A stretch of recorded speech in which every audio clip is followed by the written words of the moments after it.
Hello everybody.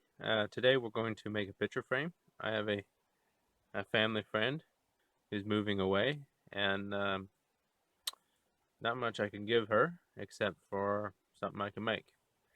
She's always been good to us over the years, so I'm going to make an oak picture frame. I have right here a piece of oak. Let's take a look.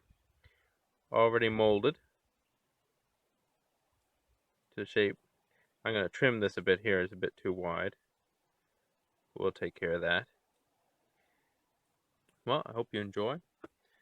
And the first, for any Newfoundlander doing a woodworking project outdoors, is a nice cup of tea. Let's get down to business. So I'm going to take my poor man's marking gauge or beading tool and scribe a line down the edge here. And I'm going to cut along that edge, along that line, to get my desired width for my picture frame. Now I'm going to make sure she's focused. I'm going to darken that line for you guys. You can see what I'm doing.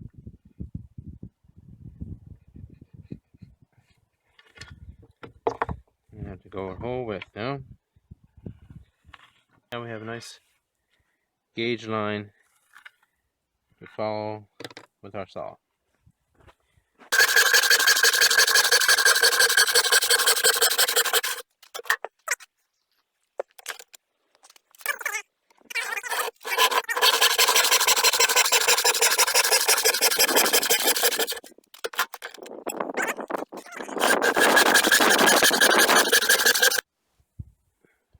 Okay, this is where I trimmed it to the right width.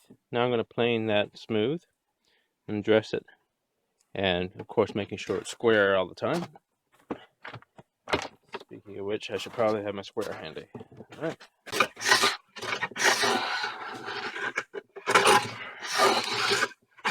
Check for square now. A couple places. I'm a little high on this side. You can see some light there. Kind of take some off on the outside. Looks to be square back here. Nice. What about behind the camera here? Alright, yeah. A little bit outside from the device back.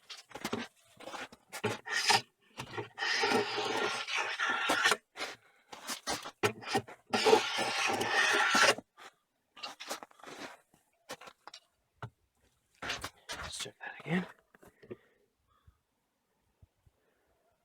A lot better, but a little bit more.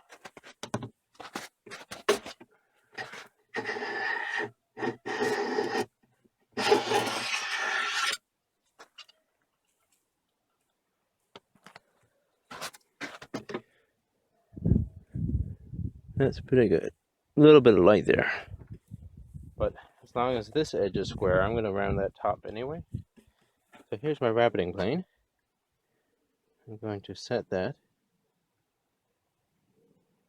That's about 4 millimeters there. Okay. I've got the picture frame and device. This is the back of the picture frame. Front's here. I need to make a rabbet in here like this. And that would be square in the bottom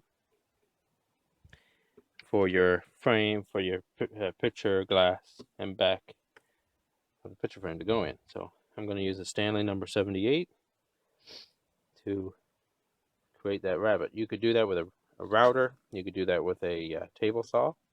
You could do that with a chisel. I've even done it with a handsaw. So there's 100 ways to do that. But seeing I got a quick tool here to do it, and I'm pressed for time out here in the cold, I'm going to go ahead and use this.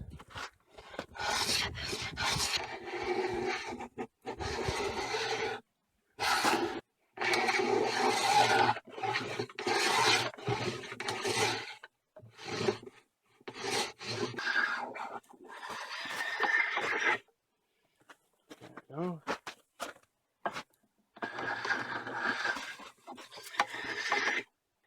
The glass will sit in that rabbet, nice and pretty. Okay, I have one side cut. I have the molding part sanded. I sanded it while it was still long before I cut it. It's a lot easier to sand if it's left long. Now it's time to cut another one. I have one miter already done. So it's at 45 degrees exactly, within a margin of error. Now, we have to make the two long sides exactly the same length. Here, a woodpecker. This is called weekend backyard woodworking. For the guys who don't have a shed, using all used, mostly used hand tools, or stuff given to me by during Christmas time.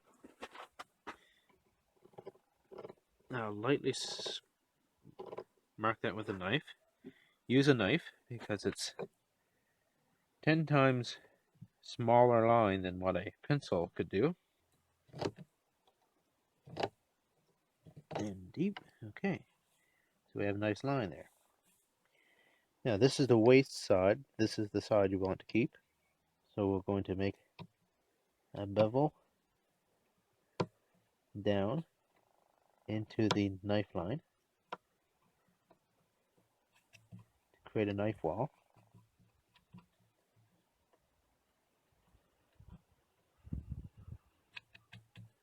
Now,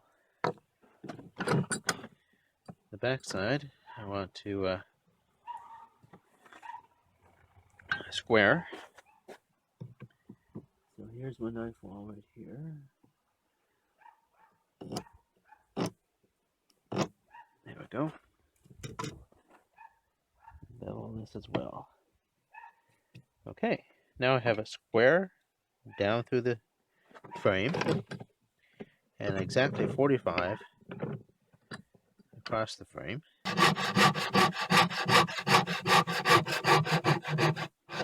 to check again. Yep, right down the knife wall. Gonna hold this side.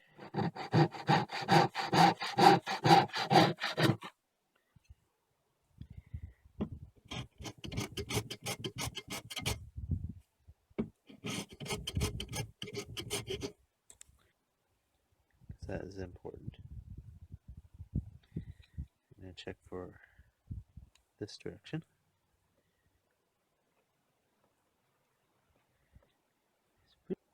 Put the knife in a knife line. Now let's square a line. Nice and deep. That way you can make your spot for the saw blade to sink into.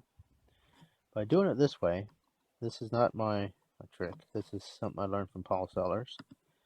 But by doing it this way, your saw automatically goes exactly the same amount of accuracy as your square is.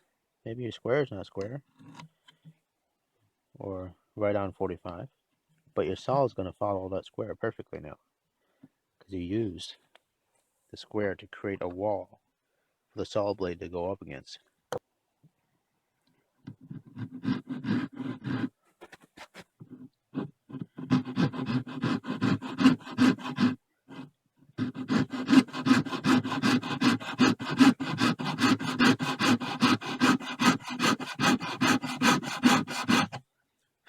I'm going to check my line on the back.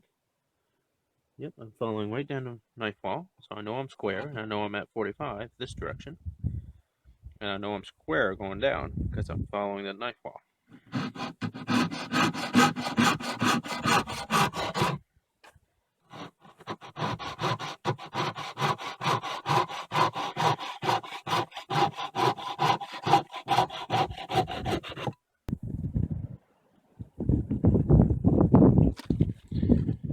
Okay, I have all the pieces cut. They're all exactly the same length. Now, the question is, will they all go together nice and square?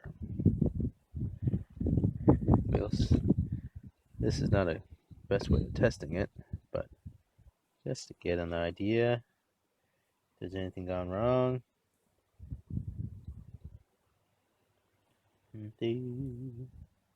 Looks pretty good. Well, there we go. So I'm going to take this and do a dry run. That's when you put it in the clamps with no glue. So you can see if there's any gaps in the joints. Make sure it's all square. And if it's all good, we'll do a glue run and glue her up.